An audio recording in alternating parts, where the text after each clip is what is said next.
Vous aimeriez connaître les secrets de l'univers, vous voyagez sur le dos d'une immense comète, ou vous baignez sous une pluie d'étoiles? Eh bien, accrochez-vous, c'est parti. Je suis Éric Doireau, l'auteur du Voyage cosmique de Tikouak.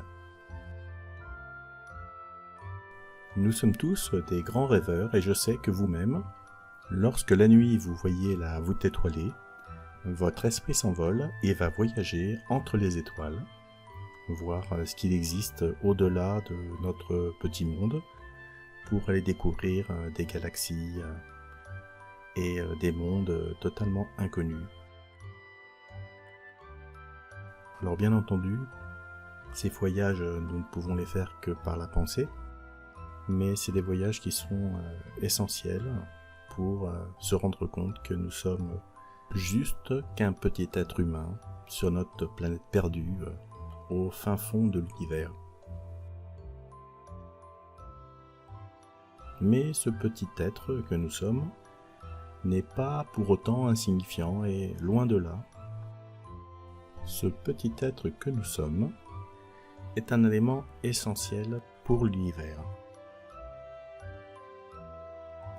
Je me propose aujourd'hui de réfléchir à tout ça avec vous, notamment en abordant ce conte que j'ai écrit il y a déjà quelques années, Le Voyage cosmique de Tikouak, qui à l'origine était écrit comme beaucoup de contes pour des enfants, et qui, au fur et à mesure de l'écriture, s'est transformé en bien autre chose, une histoire bien plus vaste, qui m'a permis, entre autres, de découvrir quelques secrets, enfin du moins ce que je pense être des secrets de l'univers. Cette histoire s'adresse à toutes les personnes conscientes que la magie existe dans notre quotidien, nos moindres gestes, nos rencontres et tous les moments clés de notre vie. Il y a toujours plus à voir au-delà de nos yeux et de nos sens. C'est un des messages de ce conte. Mais au fait, qu'est-ce que c'est qu'un conte? Un conte est un récit court, en prose ou en vers. Un récit de faits qui pose un regard sur la réalité par le biais du merveilleux et du fantastique. Dans un conte, on n'observe ni unité de temps, ni unité d'action, ni unité de lieu. Le conte ouvre à l'imagination un vaste et libre espace, là où rien ne gêne l'auteur, qui peut prendre et déposer à son gré la baguette des fées, l'anneau des enchanteurs, et s'élancer du monde idéal vers le monde réel. Tout lui est permis, pourvu qu'il amuse, et tant qu'il remplit cette condition, il n'accepte de loi que de son génie et du siècle dans lequel le hasard l'a placé. À l'origine orale, le conte passe de la tradition populaire à la tradition littéraire. Ainsi, le conte schématise ses personnages, multiplie les péripéties initiatiques, sème sur le chemin du héros des obstacles. La finalité du conte est essentiellement morale ou philosophique. À l'issue du conte, le monde, perturbé, reprend un visage quotidien. Le voyage cosmique de Tikouak entre en tout point dans cette catégorie et nous fait découvrir l'univers sous l'angle de l'imagination.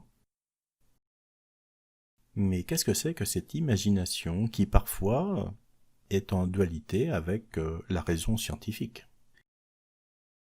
Eh bien, l'imagination, comme chacun le sait, c'est une particularité de l'homme, une faculté afin d'imaginer des situations ou des faits qui n'ont pas eu lieu, ou générer tout simplement des explications à partir de rien. Ainsi, grâce à l'imagination, il est possible d'imaginer le passé, de lire des livres d'histoire et d'imaginer toute cette histoire passée. Mais au même titre, il est tout à fait possible d'imaginer le futur, de projeter son esprit dans un futur hypothétique et d'imaginer des possibilités également. D'ailleurs, ceci nous le faisons tous les jours puisque nous planifions nos actes. Que ferons-nous dans la journée? À quel endroit irons-nous en vacances? À quelle heure devons-nous prendre le train? Donc toutes ces facultés viennent de l'imagination. Si nous n'avions pas d'imagination, nous ne pourrions vivre que dans le présent. Donc le ici et maintenant, et serions totalement incapables de nous projeter dans le moindre avenir. Le moindre avenir qui pourrait être seulement qu'allons-nous faire dans 5 minutes?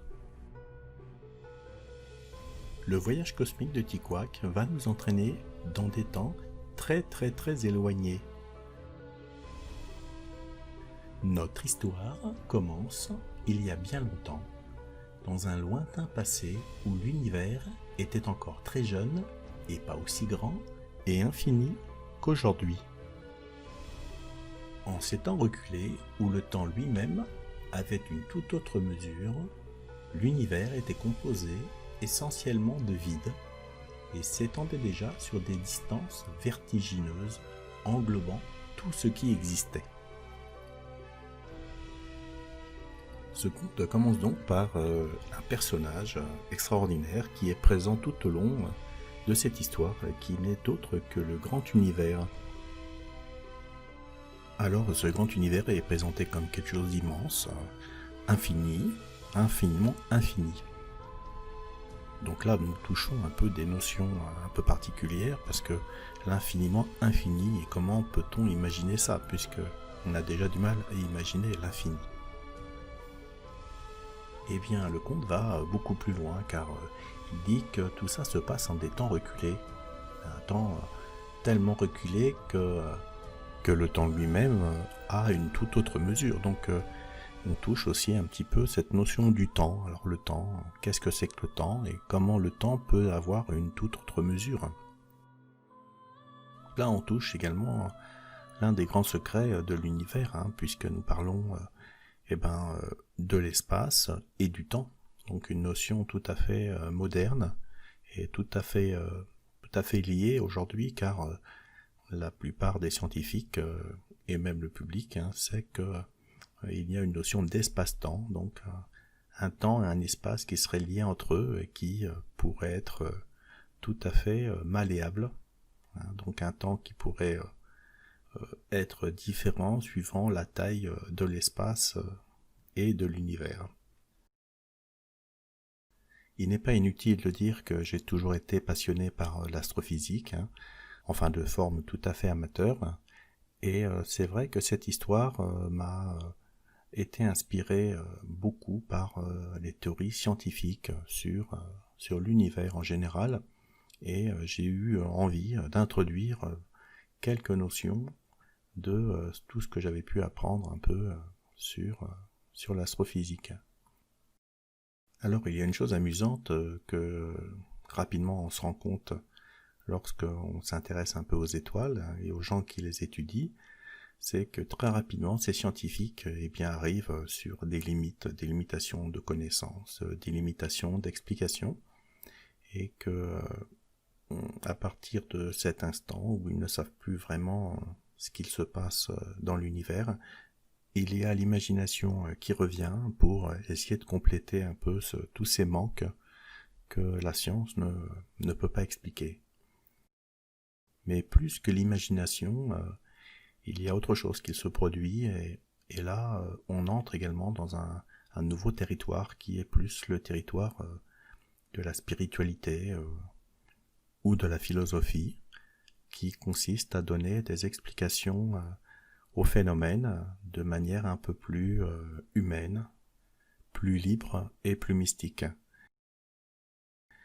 Mais quand on se rappelle un peu des philosophes antiques, c'était avant tout des scientifiques, des mathématiciens, qui tentaient de donner une explication au monde, mais qui mélangeaient également ces connaissances qui leur venaient d'une inspiration totalement humaine.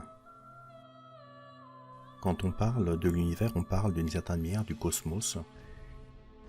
Alors le cosmos désigne un univers ordonné, hiérarchisé et régi par des lois et des principes à caractère divin, ou du moins révélant d'un principe organisateur. Le cosmos indique ici un ensemble cohérent, un ensemble ordonné de relations, un tout composé de parties séparées et mises dans le bon ordre. Le temps, quant à lui, est une notion qui rend compte du changement dans le monde. C'est une propriété fondamentale de l'univers, ou plus simplement, produit de l'observation intellectuelle et de la perception humaine. La réalité est que la somme des réponses que l'homme a pu apporter à cette définition ne suffit pas à dégager un concept satisfaisant du temps. Le temps est un grand mystère, au même titre que l'univers, et que cette notion de cosmos, qui pourrait induire la notion du divin, donc d'un être spirituel ou d'un ordre dans l'univers. À chacun d'imaginer la solution qui lui convient le mieux par rapport à cet univers ou ce cosmos apparemment organisé. De tout temps et en tout lieu, l'univers avait toujours été un grand mystère, et jamais personne, ni aucune chose, n'avait pu deviner, ni découvrir, ni imaginer un peu de son secret. Une chose amusante au sujet de ce grand mystère, c'est que les scientifiques, à la fin du XXe siècle et au début du XXIe, grâce aux multiples instruments de mesure et d'observation du ciel, avaient pu imaginer qu'ils connaissaient un peu de cet univers, notamment des objets qui s'y trouvaient, les planètes, les galaxies. Mais rapidement, ils ont découvert qu'il existait autre chose de caché. Alors, ne sachant pas exactement ce que pouvait être cette chose, on a appelé cette chose la matière noire ou matière sombre, mais également énergie sombre. Et avec cette découverte, ils se sont aperçus qu'ils ne connaissaient pas grand-chose de l'univers, en fait peut-être 5% de l'univers, car cette matière sombre ou matière noire constitue en fait plus de 95% de l'univers. Et toutes les découvertes humaines n'étaient en fait reléguées en une fraction de seconde à un pourcentage ridicule de ce que pouvait être peut-être l'univers. Les dernières théories parlent d'ailleurs d'un univers particulier qui serait en fait on va dire comme de l'eau, quelque chose qui serait fluide, mais que l'on ne verrait pas, donc qui serait cette fameuse énergie noire, et qui, à des moments donnés, se perturberait à travers un système d'ondes, donc pour former des petits tourbillons ou des petites vibrations qui, en fait, seraient la matière. Donc la matière que l'on pourrait observer serait uniquement des vibrations sur cette matière noire ou sur ce tissu un peu infini que l'on voit. Donc voilà, nous ne serions en fait que des vibrations dans cet univers sombre. Alors je dois dire que j'ai une grande admiration pour tous ces scientifiques, car c'est pas facile tous les jours de remettre en cause l'ensemble des découvertes humaines pour parler ainsi de théories qui sont un peu amusantes, en tout cas qui font appel également à l'imagination des scientifiques, car il faut bien dire que sans cette imagination, je pense qu'il n'y aurait aucune manière de pouvoir expliquer l'univers, ou du moins à un instant donné de l'évolution humaine, car il est évident que cet univers, on ne le connaît pas, et malgré toutes ces belles théories, on n'en a encore strictement aucune idée, ou peut-être qu'on s'imagine un tout petit peu de ce que ce serait réellement cet univers. Donc à chacun également de pouvoir compléter, imaginer tout ce que peut être cet univers, car en définitif il est sûrement bien loin et bien différent de tout ce qu'une imagination humaine pourrait inventer. Mais enfin bon, libre à chacun de pouvoir se l'inventer comme il le veut. Le voyage cosmique de Tikouak plante donc le décor dans cet univers qui est totalement infini, totalement noir et infiniment infini. Et je pense que c'est un bon départ.